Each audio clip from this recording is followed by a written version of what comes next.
Bonjour et bienvenue sur cet épisode de Maîtrise ta vie, un podcast où l'on échange avec des sophrologues et des professionnels des métiers du mieux-être, corps, âme et esprit. Je suis Dina, passionnée par le mieux-être, la spiritualité et l'ésotérisme. Tous les jeudis, tu découvriras un nouveau professionnel qui abordera sa pratique et bien plus encore. Si ces thématiques t'intéressent, n'hésite pas à t'abonner pour en découvrir toujours plus. Aujourd'hui, c'est Jade Arguyot que je reçois. Jade est lithothérapeute et nous allons échanger autour de cette thématique. Je te souhaite une bonne écoute. Bonjour Jade et merci d'avoir accepté mon invitation pour l'échange du jour. Bonjour, merci beaucoup à toi de m'avoir invitée. Est-ce que tu pourrais te présenter un petit peu et nous expliquer ton parcours jusqu'à la découverte des pierres? Oui, avec plaisir. Donc, je m'appelle Jade, je suis lithothérapeute. J'ai vécu 16 années en Afrique, dont 3 ans à Madagascar. Et c'est là que j'ai découvert les pierres. Donc, j'ai fait des études supérieures relativement classiques. Et puis, stage de fin d'études, je suis à Madagascar. Je découvre les pierres, mais vraiment pour leur beauté, parce que j'ai trouvé belles. Mais à l'époque, j'y attribuais pas du tout de vertu de lithothérapie. Je ne connaissais pas du tout. C'est juste que j'étais attirée. Et donc, je suis restée 3 ans à Madagascar, qui est un pays où il y a énormément de pierres. J'ai découvert plein de pierres, plein de minéraux. C'était juste magnifique. Et puis, je suis rentrée en France. Et quand je suis rentrée en France, je suis tombée malade. Et là, j'ai exploré beaucoup de méthodes alternatives pour m'accompagner dans mon chemin de guérison. Et la lithothérapie en a fait partie. Et c'est là où vraiment j'ai découvert un outil qui pouvait aider. Et je me suis dit, mais c'est dommage que les gens ne connaissent pas parce que des fois, il ne faut pas grand-chose pour aller mieux. Et je pense que l'outil pierre, ça fait partie de ça. Et c'est pour ça qu'en 2019, j'ai ouvert Audage pour propager un petit peu voilà, ma passion des pierres et pour un petit peu vulgariser dans le bon sens du terme et que les gens puissent connaître les pierres. D'accord, donc là, tu dis qu'à Madagascar, il y en avait partout, mais ça se présentait sous quelle forme? C'était par exemple, tu te promènes en pleine nature et tu as des pierres de partout. Ou est-ce que c'est plus de la vente la vente qui serait un peu plus courante là-bas? Alors, non, c'est un grand pays producteur. Effectivement, on a des pays d'Asie, par exemple, où vraiment des hubs où toutes les pierres vont vraiment converger par ce point-là. À Madagascar, il y a vraiment énormément de mines et de variétés de pierres dans le sol malgache qui est très, très riche. Donc, il y a vraiment des pierres localement sur place. Alors, évidemment, bien évidemment, on en vend sur le bord de la route. Il y a un système sur place qui est mis en place. On en trouve un petit peu partout. Mais non, il y a énormément de mines et d'endroits où on trouve les pierres dans les sols malgaches. D'accord, très bien. Du coup, donc, tu as découvert la lithothérapie et tu as voulu te former à cette pratique-là. C'est ça. Comment as-tu fait pour te former? Alors, j'ai regardé à l'époque les formations qui étaient certifiantes, parce que je voulais absolument une formation certifiante vu que je sortais d'un modèle assez classique d'études, pour me rendre compte que finalement, la certification, ça n'a pas grand sens dans les médecines douces puisque la lithothérapie n'est pas reconnue. Mais à l'époque, ça, je ne le savais pas. Donc, j'ai trouvé une formation certifiante je me suis formée à Bayonne, d'ailleurs. Alors, la formation n'existe plus maintenant, avec une dame qui était très intéressante, qui nous a formés à ça, qui nous a formés aussi au thème de cristal. Et j'ai eu donc, ça a été environ 4 mois de formation, où on avait des moments où on devait venir en cours et d'autres moments où on avait des pratiques entre les cours pour tester un petit peu l'énergie des pierres. D'accord. Est-ce que tu as Voilà. complété un petit peu ta pratique avec d'autres formations? Oui, alors déjà, pour continuer dans la lithothérapie, actuellement, je me forme aussi à la lithosophie, qui est, on va dire, un courant de lithothérapie, mais qui est vraiment centré sur l'accompagnement, sur la gestion des traumas, qui on n'utilise pas du tout les mêmes pierres, c'est beaucoup plus poussé. Donc là, j'en suis à ma deuxième année, donc c'est sur 3 ans. Donc je me forme sur ça. Après, on se forme toujours quand on a une passion. Après, je suis énormément dans beaucoup de médecines alternatives, donc là que j'ai plus fait pour moi personnellement, comme par exemple le yoga, le reiki, le theta healing. Enfin, il y a beaucoup de pratiques énergétiques aussi. Mais c'est vrai que ça, j'utilise plus à titre personnel ou quand je vais faire des ateliers ou des choses comme ça, mais je le propose moins sur Audage. D'accord, très bien. Voilà. Hem, Si on allait dans le vif du sujet, donc pour parler de la lithothérapie, Est-ce que tu Oui. peux nous expliquer ce que c'est? La lithothérapie, bien Ouais. sûr. Alors, lithothérapie, c'est donc litho, c'est pierre, et thérapie, c'est thérapie, donc c'est la thérapie par les pierres. Donc, c'est le fait de se soigner grâce aux pierres. Alors, attention, quand je parle de soins, moi, je ne parle pas de soins physiques. C'est-à-dire que si vous vous coupez le bras, la pierre va pas le ressouder. Par contre, je pars du postulat que chaque maladie, chaque problématique a une origine psycho-émotionnelle. Donc, par exemple, si j'ai quelqu'un qui vient me voir et qui me dit tout le temps, bah, j'ai mal au dos, je vais dire, mais qu'est-ce que tu portes sur tes épaules? Et on va venir tirer un petit peu le fil d'Ariane pour voir ce qui se cache derrière et donner une pierre qui peut vraiment correspondre. Donc, c'est vraiment ça qui est important. Moi, je ne travaille jamais en physique directement. C'est toujours sur le psycho-émotionnel. C'est un outil qui va nous permettre de nous accompagner dans notre bien-être, dans notre développement personnel, dans notre spiritualité aussi, et qui est très important d'utiliser en complément d'autres pratiques. C'est un outil holistique. Donc, il va faire merveille si on l'utilise avec d'autres choses. Parce que, par exemple, si j'ai une personne qui vient me voir et qui a toujours des problèmes de sommeil, je vais lui donner une pierre. euh, mais si elle ne règle pas autour d'elle son hygiène, c'est comme mettre un pansement, ça ne va pas servir à grand-chose. Donc, c'est vraiment un outil qu'on va utiliser en complémentarité d'autres pratiques pour qu'il y ait vraiment ce beau cocktail et cette belle synergie. D'accord. Toi, tu l'utilises uniquement sur les personnes ou est-ce que tu utilises aussi les pierres pour les habitats ou... Ah oui, non, enfin moi j'utilise, en long, en large et en travers, D'accord. vraiment. Donc, Est-ce que tu peux nous expliquer un petit peu sur quel type je sais pas comment expliquer, comment on peut les utiliser mis à part sur soi, sur les personnes? oui, alors effectivement, comme tu l'as dit, on peut l'utiliser pour l'habitat, donc pour la maison, pour avoir des bonnes énergies. On peut les utiliser, aussi, par exemple, dans des eaux dynamisées ou dans des élixirs à boire. On peut les porter en journée, plutôt pour dormir. On peut les utiliser avec les animaux. Si, par exemple, on est maître Reiki ou dans des pratiques énergétiques, on peut les utiliser aussi pour amplifier l'énergie. On va pouvoir l'utiliser aussi, par exemple, pour, les méditations. Il y a un outil de méditation qui s'appelle le Mala, qui est un collier de méditation en pierre qui permet de développer ça. En fait, il y a vraiment énormément de façons d'utiliser l'outil pierre en fonction de son besoin à soi et de ce qu'on veut faire. D'accord. Et si on parle du type de forme Oui. sous laquelle on peut trouver les pierres? Oui, alors là, ça peut dépendre pareil de ce que vous cherchez, mais on va dire que par exemple, une pierre qui va être en sphère va avoir une onde de forme qui va être assez douce, même si elle est puissante, parce que du coup, ça rayonne à 360 degrés, mais on a une énergie qui est très douce. Une pierre, par exemple, qui va être plutôt en forme de pointe, va venir plutôt diriger l'énergie. Donc là, c'est peut-être moins pour les néophytes, mais on peut diriger vers soi, vers les autres. Il faut plus savoir comment l'utiliser. On va avoir aussi des pierres qui vont être en format carré, qui vont donner plus de structure, par exemple. Les pierres en format de cœur, qui vont bien sûr avoir cette énergie, cet égrégore beaucoup plus d'amour. Donc là encore, il faut aller vers ce qui nous attire et ce dont on a besoin. Là me vient à l'esprit une question, est-ce que les pierres brutes et les pierres polies ont des énergies différentes? Alors, ça va dépendre de chaque personne. Moi, personnellement, je trouve qu'elles ont la même énergie. Qu'elle soit brute ou polie, c'est pareil, c'est la même pierre. Maintenant, ça va dépendre des préférences personnelles aussi. Moi, j'adore les pierres brutes et de ce fait, je les trouve aussi très puissantes.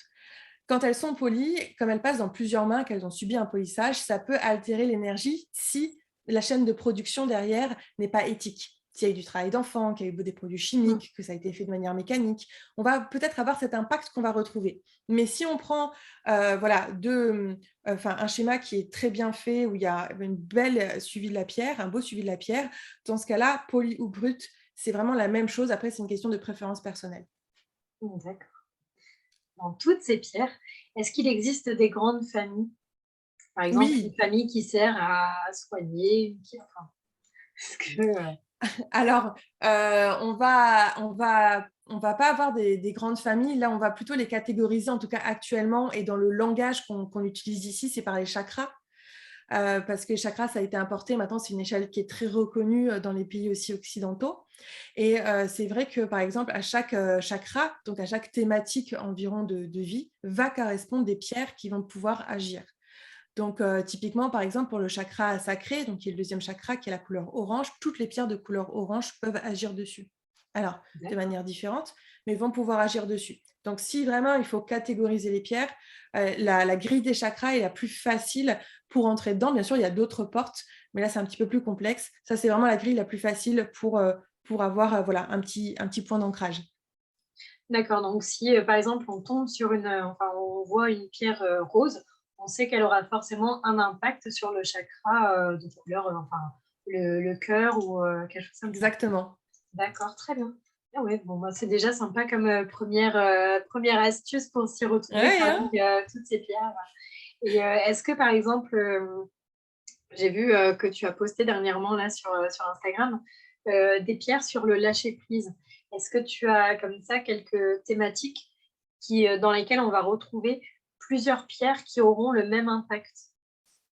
Oui, alors elles n'auront jamais vraiment le même impact, mais ce qui est compliqué, c'est qu'il faut vraiment prendre, il faut aller plus en profondeur. Lâcher prise, ça veut rien dire. L'angoisse, ça veut rien dire. Le stress, ça veut rien dire. Il y a autant de sources de stress qu'il va y avoir de pierres derrière.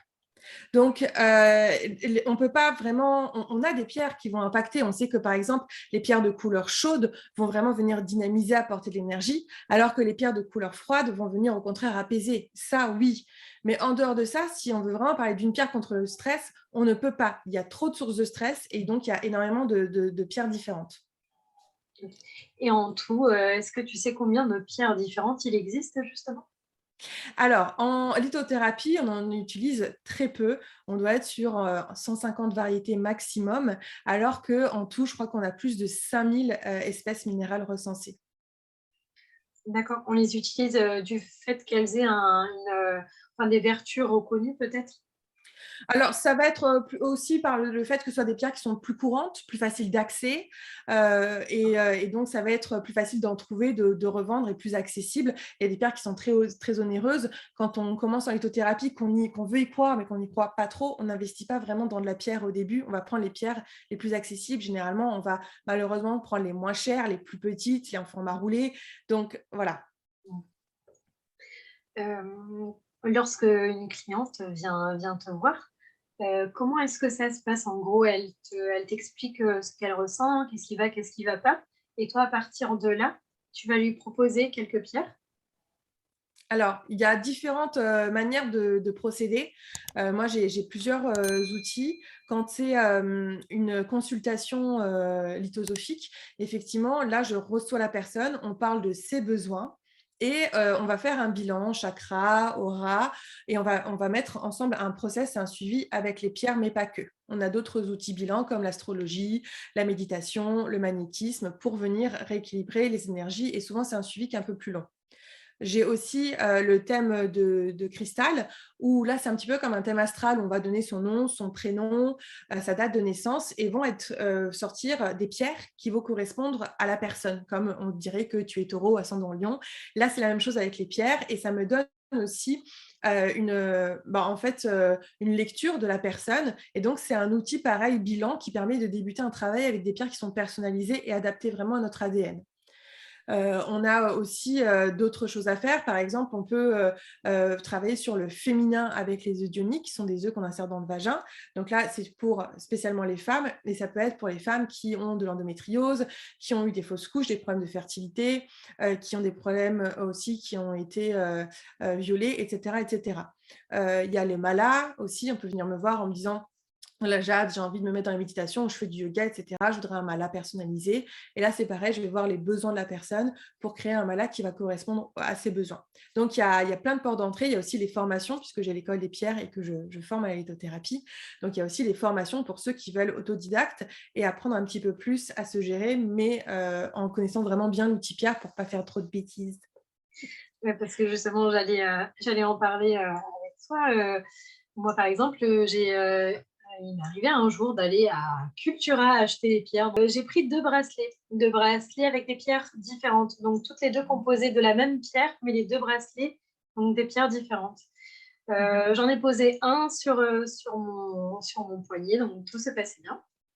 J'ai posé l'autre et d'emblée, j'ai eu envie de vomir, en fait. Je me Ouais. suis dit: «Qu'est-ce que c'est que ça?»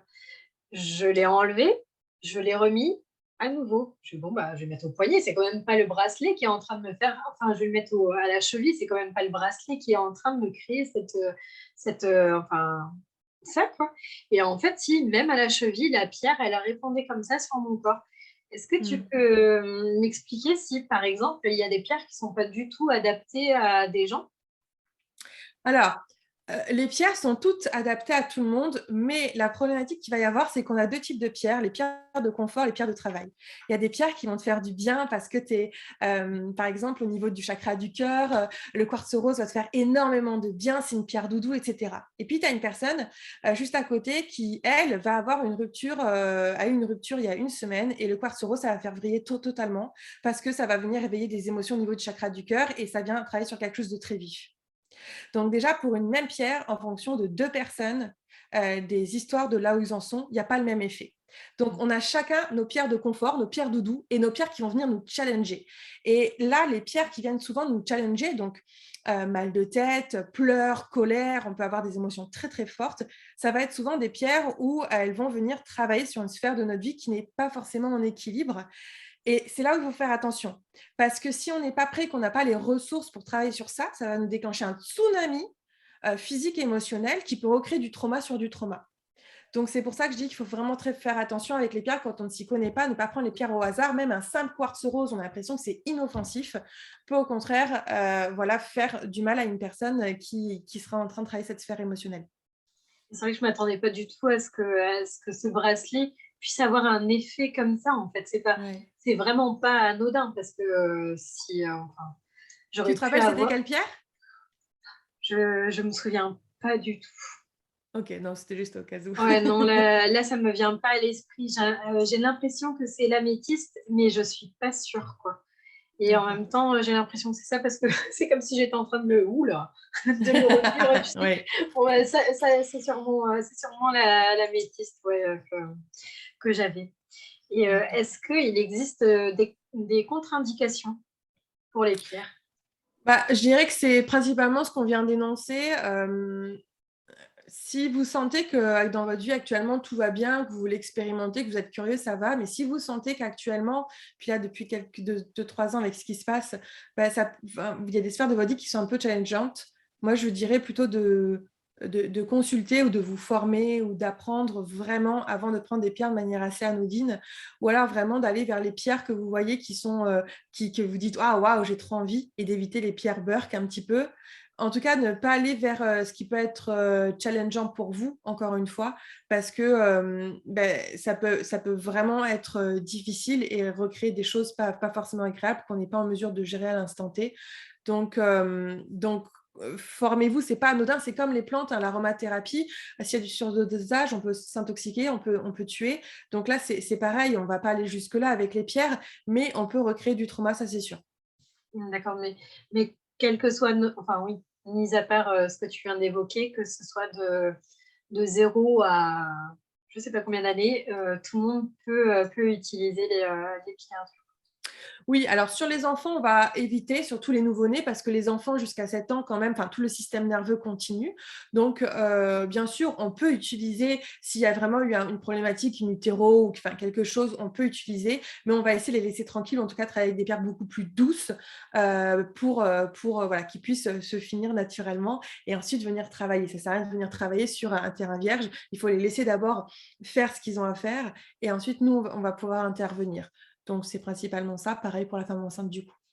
D'accord.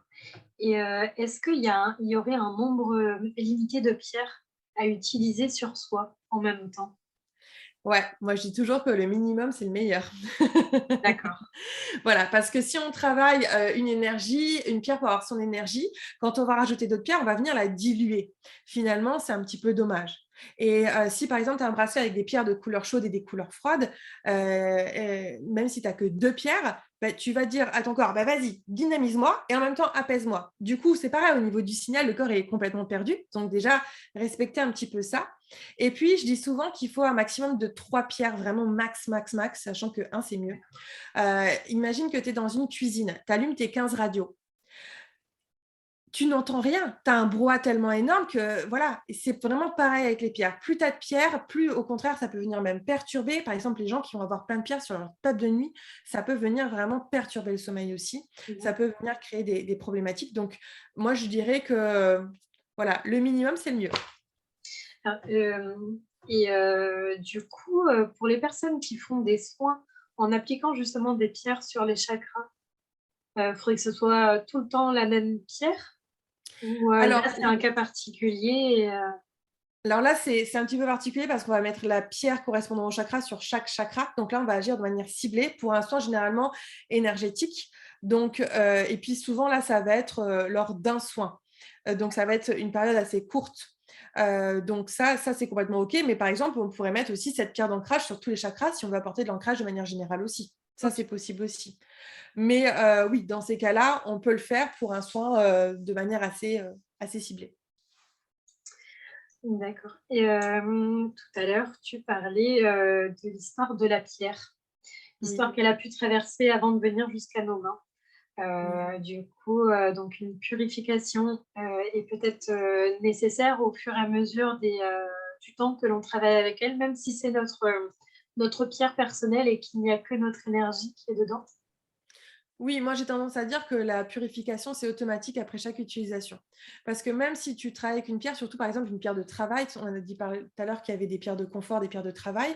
Donc maintenant, tu as une pierre de travail, hop, tu dors avec ta pierre, tu te réveilles le matin, elle a absorbé des choses, elle a travaillé. Donc c'est comme toi après le sport, tu as besoin d'une douche, elle aussi. D'accord. Donc là, c'est vraiment la même chose. Après chaque utilisation, pouf, purification, comme ça au moins on est tranquille. Et qu'est-ce que tu utilises comme purification pour les pierres? Alors moi, j'aime beaucoup l'eau. J'aime beaucoup l'eau, mais après, ça va dépendre parce que, par exemple, il y a des pierres qui ne vont pas aller dans l'eau. Les pierres qui vont avoir, par exemple, du fer ou alors des pierres solubles, un petit peu comme la sélénite, où là, on va privilégier d'autres méthodes. Il y a énormément de méthodes différentes. On a la méthode du sel indirect, on a la fumigation par la sauge, le palo santo, on va avoir les coquilles d'abalone. Enfin, on a énormément de méthodes de purification. OK. Tout à l'heure, tu nous parlais de ta formation, donc de quoi elle est composée en gros? Alors, ma formation, c'est pas une simple formation à la lithothérapie, c'est une formation pour devenir lithothérapeute, donc vraiment faire son métier ou le coupler à un métier qu'on a déjà, parce que j'ai des personnes qui sont déjà dans les médecines douces, qui sont coach ou qui font du yoga ou de la photo et qui veulent mettre en fait les pierres chez eux. Donc, on parle lithothérapie, mais pas que. Il y a aussi l'entrepreneuriat, du coaching. Le but, c'est qu'ils puissent sortir et qu'ils puissent déjà avoir tous les outils pour lancer directement leur activité et en vivre. Donc, on va parler des pierres, on va parler des systèmes énergétiques, on va parler aussi justement de comment utiliser les pierres dans le quotidien ou pour la spiritualité. On va également parler de justement comment purifier, nettoyer les pierres, comment les stocker, comment acheter des bonnes pierres, de la bonne charte qualité entre un grenat A, un grenat B, un grenat C, lequel prendre, les pierres trafiquées, comment faire des soins, comment accueillir, enfin voilà, accompagner. Parce qu'on a souvent l'impression que la lithothérapie, ce n'est que la partie d'accompagnement client, de soins cabinet, alors que pas du tout. Il y a plein de choses qu'on peut faire en lithothérapie. Il y a la partie aussi de création avec les bijoux, les malas. On va avoir une partie aussi, on va animer des ateliers, des conférences, faire du groupe. On a la vente des minéraux. Enfin, il y a plein de choses qui peuvent rentrer dedans. Donc, on voit un petit peu tout ça aussi pour que ce soit vraiment complet. Elle est bien complète, c'est ce que j'allais dire du coup, Oui. jusqu'au choix enfin différencier, différentes pierres, c'est super intéressant et Voilà. Et puis, tu il y as a une également partie, pardon. vas-y, je t'en prie. Non, je disais qu'il y a une partie aussi qui est une partie vraiment d'expérimentation parce que donc on a de la pratique, mais il y a aussi, enfin on a de la théorie, mais il y a aussi de la pratique parce que les gens doivent dormir avec des pierres entre chaque module pour pouvoir vraiment expérimenter eux-mêmes l'outil pierre. Donc c'est vraiment un voyage parce que là, il y a des pierres qui vont être beaucoup plus challengeantes, mais c'est pour qu'ils puissent vraiment bien en parler derrière, comprendre un petit peu tous les aspects. Et donc c'est vraiment un accompagnement voilà, sur un outil qu'ils vont découvrir dans leur pleine puissance, quoi. D'accord. Tu as également un podcast? Oui, D'accord, j'ai donc également un du coup ça parle podcast. pierre? Ah oui, oui, oui, oui, vous aurez compris, hein. Même mon prénom, hein, j'aurais voulu faire autrement, j'aurais pas pu, C'est je pense. génial. On t'avait Donc, envoyé un message dès le début. C'est ça, exactement. Pourtant, je n'ai pas là-dedans depuis le début. Mais oui, j'ai un podcast qui s'appelle Lithothérapie & Co. Et tous les mercredis, il y a un épisode qui sort où on parle de lithothérapie. Et puis, alors, je ne sais pas à quelle date les personnes écouteront cet épisode, mais du 21 au 27 février donc 2022, j'organise aussi le sommet de la lithothérapie où j'ai réuni 14 experts de la lithothérapie qui vont nous parler justement de leur méthode. D'accord. Voilà. Comment est-ce qu'on peut prendre rendez-vous avec toi? Alors, tout simplement en allant sur le site internet et là, on peut, enfin, il y a un onglet consultation, donc on peut prendre des consultations. Sinon, je suis très disponible sur Instagram, donc n'hésitez pas à venir me parler aussi si vous avez des questions et voilà. Ça marchait. Donc, du coup, tes réseaux, j'ai vu Facebook, Instagram, j'ai cru voir un Pinterest également. Oui, alors il est plus trop alimenté, pour être honnête. Donc, c'est principalement Instagram et puis après le site de Audage et le site de l'École des Pierres pour la partie plutôt formation. Ok, super. Voilà. Je ne sais pas si tu as un dernier petit mot ou si c'est OK pour toi. J'ai juste envie de finir en disant aux personnes d'être curieux, d'explorer. Le plus important, c'est vraiment être dans la joie quand on est dans les pierres. Donc, d'être curieux et d'explorer tout simplement. Ça marche. Jade, merci beaucoup en tout cas pour le temps que tu m'as accordé sur cet échange. C'était bien intéressant de découvrir plein de petites choses comme ça sur les pierres et plein de facettes qu'on ne connaît pas forcément. Donc, merci beaucoup à toi pour ce temps-là. Merci à toi. Merci d'avoir écouté cet épisode. En description, tu trouveras les différents liens pour suivre ou contacter notre intervenant du jour. Pour me donner ton avis sur cet échange, n'hésite pas à me laisser un commentaire. Je te retrouve jeudi prochain pour un nouvel épisode et d'ici là, je te souhaite une délicieuse semaine.